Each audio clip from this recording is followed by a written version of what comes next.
하나님 말씀 신명기 23장 17절에서 18절 말씀을 보겠습니다. 구약성경 297쪽입니다. 이스라엘 여자 중에 창기가 있지 못할 것이요 이스라엘 남자 중에 미동이 있지 못할지니 창기의 번동과 개 같은 자의 소득은 아무 서원하는 일로든지 내 하나님 여호와의 전에 가져오지 말라. 이 둘은 다 내 하나님 여호와께 가정한 것이니라. 한글 성경을 읽으면 잘 이해가 안 되죠. 단순하게 여자 창기, 남창, 남자 창기 이렇게 말씀하고 있는 것 같지만 히브리어 성경을 보면 거룩한 창기들입니다. 신전에서 일종의 근무하는 자들이죠. 당시에 우상을 숭배하는 자들이 남자와 여자의 성관계를 통하여서 축복을 바라는 그런 우상 숭배의 한 모습입니다.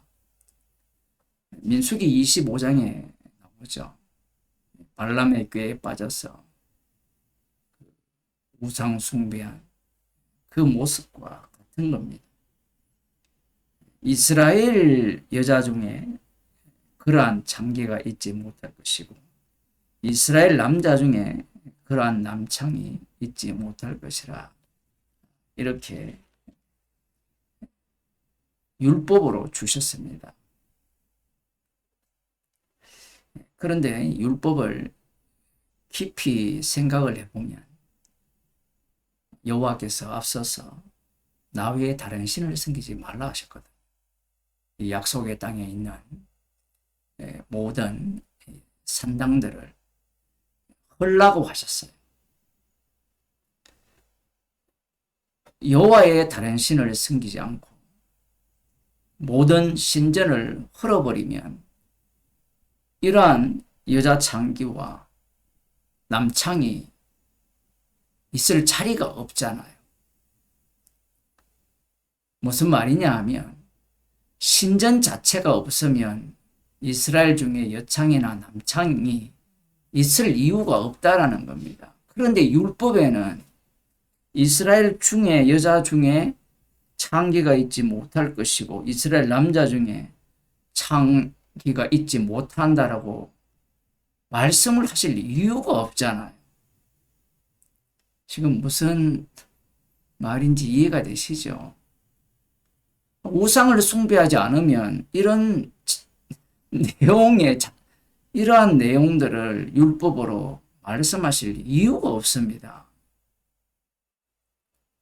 성경을 좀 깊이 있게 묵상을 해야 되는데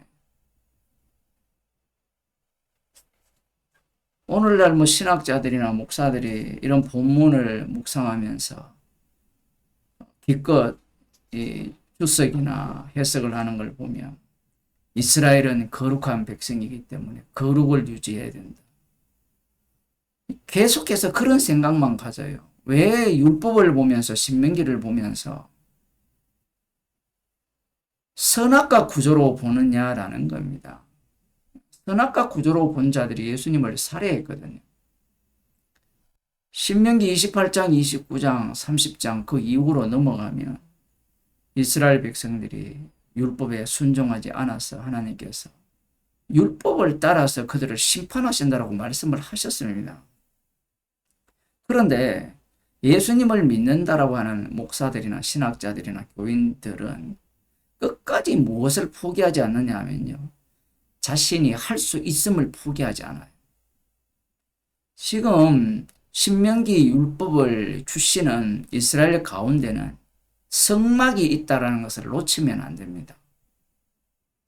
이스라엘이 어떻게 만들어졌습니까? 유월절 어린 양의 피로 만들어졌거든요. 그러면 제가 이렇게 말하면 이스라엘 백성들이 지킬 수도 없는 율법을 주셨느냐 이렇게 반문을 하겠죠. 지킬 수도 없는 율법을 주신 게 아니라 율법을 위반해서 여자 창기, 남창을 너희들은 둘 것이다라고 말씀을 하는 겁니다. 왜냐하면 하나님의 입에서 나오는 모든 말씀은 하나님만이 지킬 수 있는 거예요. 인간은 지킬 수가 없습니다. 아니 인간이 왜 못 지킵니까? 만물보다 부패한 게 인간인데요. 의인은 없습니다. 인간 자체가 선악과를 먹었기 때문에 자신이 소견에 오랜 도래 행할 뿐이에요. 우리들이야 뭐 방에 앉아서 성경을 읽고 예배당에서 성경을 읽으면 지키면 되지. 왜 못 지켰는가? 나는 이 정도 나쁜 놈이 아니야.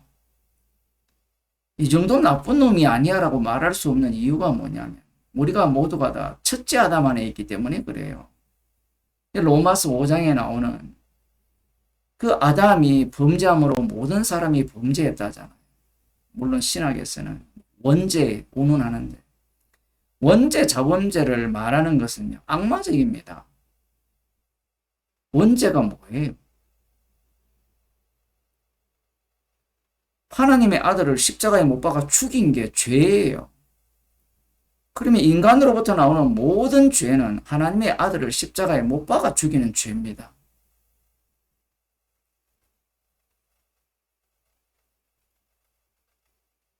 거룩을 유지하는 거룩한 백성이 되어야 된다는 것은 맞아요.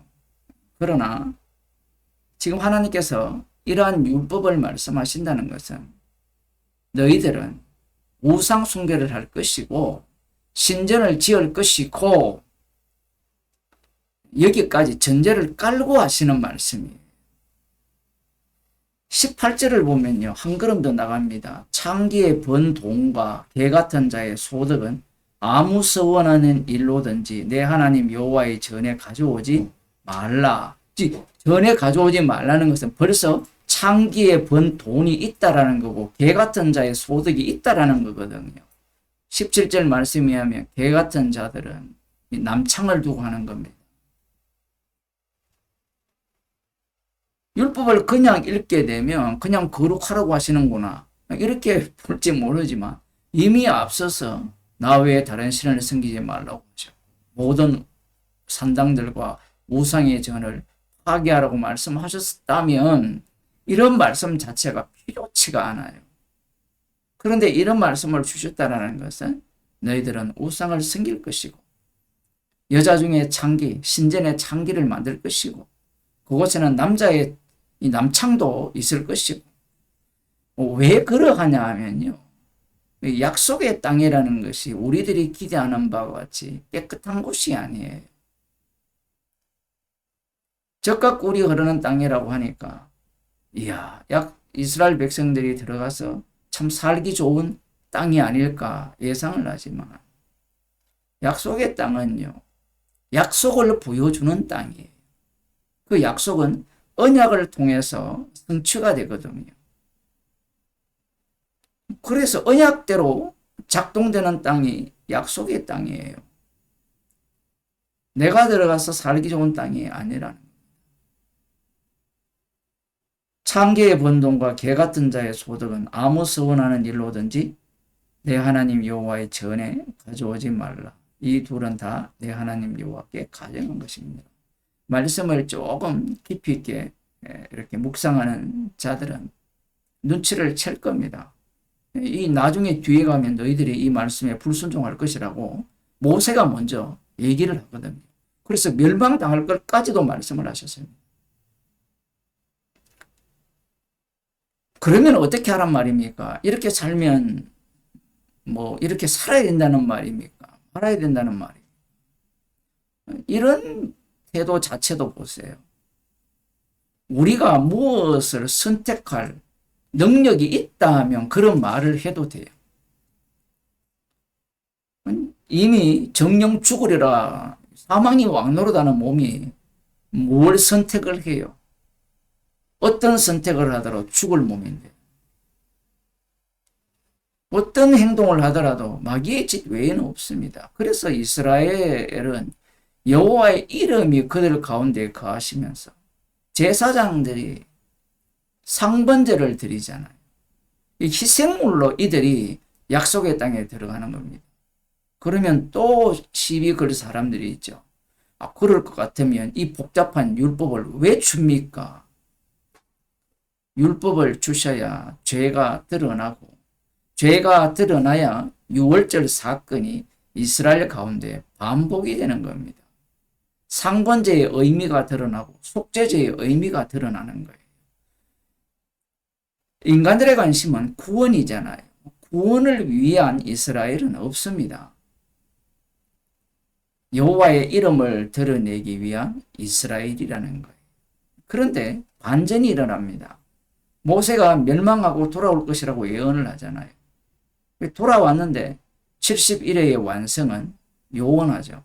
그런 가운데 예수님이 이 땅에 오셨습니다. 말 그대로 여호와의 날, 심판의 날입니다. 심판으로 오신 메시아죠. 그러면 메시아가 누구를 심판해야 됩니까? 우리들은 성경을 잘 알고 있죠. 모세가 신명기 18장에서 예언을 했잖아요. 나와 같은 선지자 하나를 세울 것이라고 예언을 했습니다. 그 나와 같은 선지자가 이 땅에 오셨다면 모세가 가르친 바와 동일한 가르침을 할까요? 아니면 모세와 가르친 바와 전혀 다른 가르침을 가르칠까요? 유대인들 입장에서는, 남은 자 유대인들 입장에서는 모세가 예언한 나와 같은 선지자가 올 것이라는 그 선지자라면 당연히 율법대로 가르칠 것이라고 예상을 했습니다. 그러면 오늘 본문에 의하면 이 여자 창기와 남자 창기가 없어야 되잖아요. 이런 자들을 용납하면 안 됩니다. 모세와 같은 선지자가 왔다.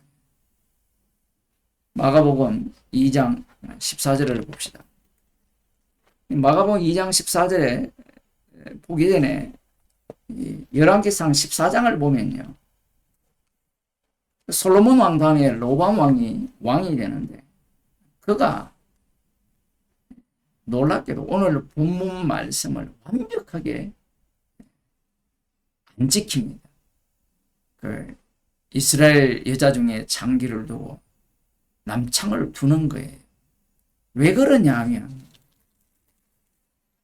내가 우선이기 때문에 그래요. 율법이라는 것은 여호와의 이름이 우선이거든요. 우리 자신을 잘 보세요. 내가 우선이지 십자가에 지신 예수님이 우선이 아니잖아요. 십자가에 지신 예수님은 네가 말하는 것뿐이고 성경에 기록되었을 뿐이고 십자가에 지신 예수님이 밥을 먹여줍니까? 돈을 벌게 해줍니까? 지금 응급실이 힘든데 아프면 십자가에 지신 주님이 해결해 줍니까? 뉴스를 보니까 인요한은 해결한다고 얘기하는데 예수님은 해결 안 해주거든요. 우리의 현실 문제를 십자가에 지신 주님이 해결을 안 해줍니다. 목사들이 속이죠. 그리스도 안에 있는 모든 자들은요, 이 세상 사람들과 똑같이 삽니다. 똑같이. 다른 점은 딱 하나 있죠. 성도들은 어떤 일을 만나도 감사하고 세상 일을 지고 가는 어린 양의 피를 자랑하게 돼 있어요. 성도 아닌 자들은 성도와 똑같이 살아가는데 자기를 위해 살죠. 자기가 모든 것의 기준이 됩니다. 나를 위한 인생이죠. 성도는 대신 죽은 자를 위한 인생이라면 성도 아닌 자들은 나를 위한 인생을 사는 겁니다. 마가복음 2장 14절에 보면 또 지나가시다가 알페오의 아들 레이가 세간에 앉아있는 것을 보시고 저에게 이르시되 나를 쫓으라 하시니 일어나 쫓으니라. 그의 집에 앉아 잡수실 때에 많은 세리와 죄인들이 예수와 그 제자들과 함께 앉으시니 이는 저희가 많이 있어서 예수를 쫓음이니라. 바리새인의 서기관들이 예수께서 죄인과 세리들과 함께 잡수시는 것을 보고 그 제자들에게 이르되 어찌하여 세리와 죄인들과 함께 먹는가? 당연하죠. 모세 율법을 아는 사람들은 거룩을 유지하라 하잖아요. 거룩하라고 했다면 이런 세리와 죄인들 중에는 어떤 부류가 있는지 모르지만 살인자도 있을 수도 있고 뭐 별별 인간들이 다 있을 수도 있는데 세리들은 당시에 어떤 자들입니까? 오늘날 한국 사회에 빗대서 말하면 이 전세에서 사기치는 사람들이죠. 그들과 예수님이 함께하는 겁니다.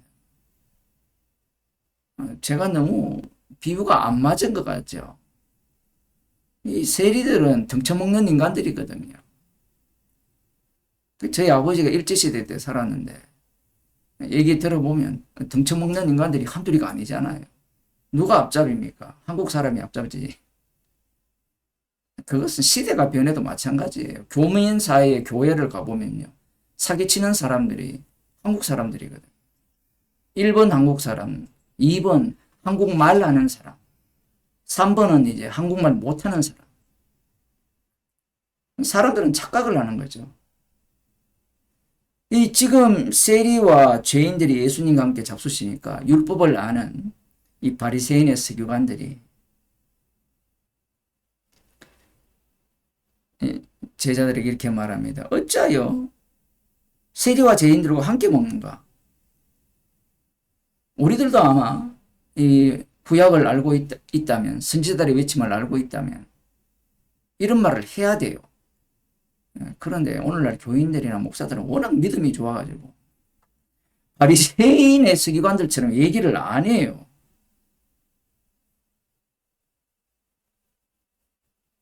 이들이 본래 정상이에요. 율법에 의하면. 남은 자 유대인들이 메시아 왕국에 천국에 들어갈 수 있는데 그러면 천국에 들어갈 자들이 죄인입니까? 아니면 이 율법의 말씀대로 거룩하게 살아가는 자들입니까?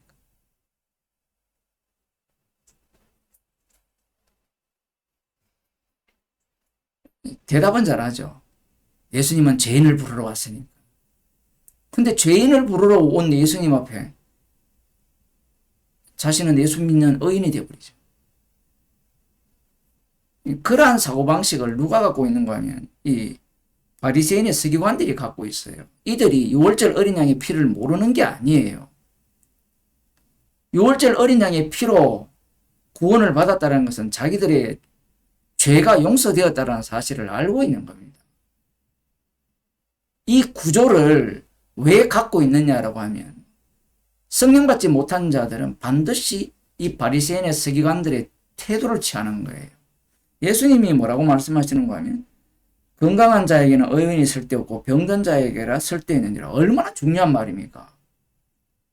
의사들이 누구에게 필요한 겁니까? 응급실이 누구에게 필요해요? 대통령, 안 아픈 대통령이 필요합니까? 구경하러 가는 대통령? 아니죠. 환자에게 필요하잖아요. 예수님이 의사라면서요. 그러면 의사에게 필요한 자들은 누굽니까? 의사가 필요한 자들은 환자들이어야 되죠. 내가 의인을 부르러 온 것이 아니라 죄인을 부르러 왔노라. 이 말씀에 부합한 자가 성도예요. 놀랍습니다. 이게 왜 문제가 되느냐면 율법에 의하면 이게 안 맞아요. 율법은 예수 그리스도를 증거하거든요. 십자가 지신 예수님을 증거해요. 십자가의 새 언약을 증거하는 겁니다. 처음부터 이것을 증거하기 위해서 유월절 어린 양의 피로 이스라엘을 만드셨고 그들에게 율법을 주신 겁니다.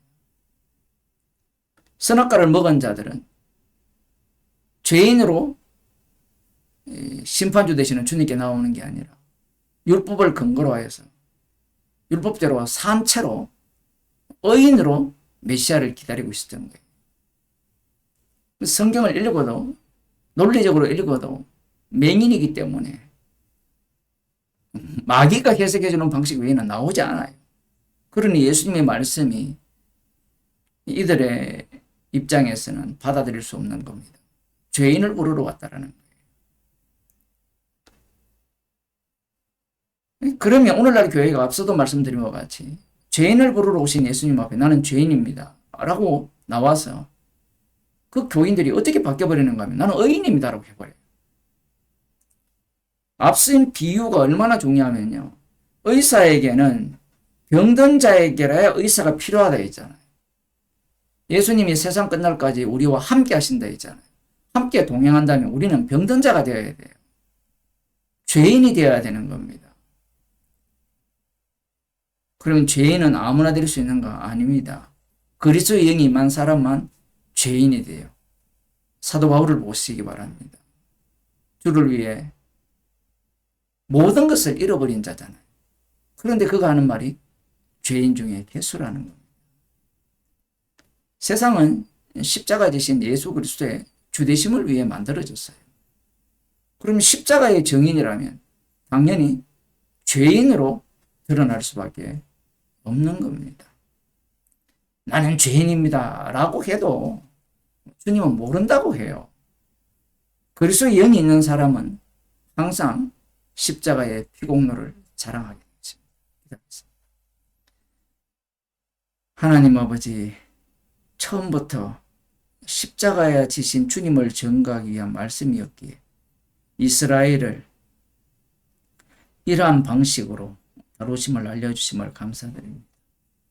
선악과를 먹었기에 항상 나를 위한 선택을 할 수밖에 없는 죄인들입니다. 이러한 죄인을 부르러 오셨기에 이러한 죄인임을 알게 하여 주시고 십자가만을 자랑하는 주의 백성으로 삼아주심을 감사드립니다.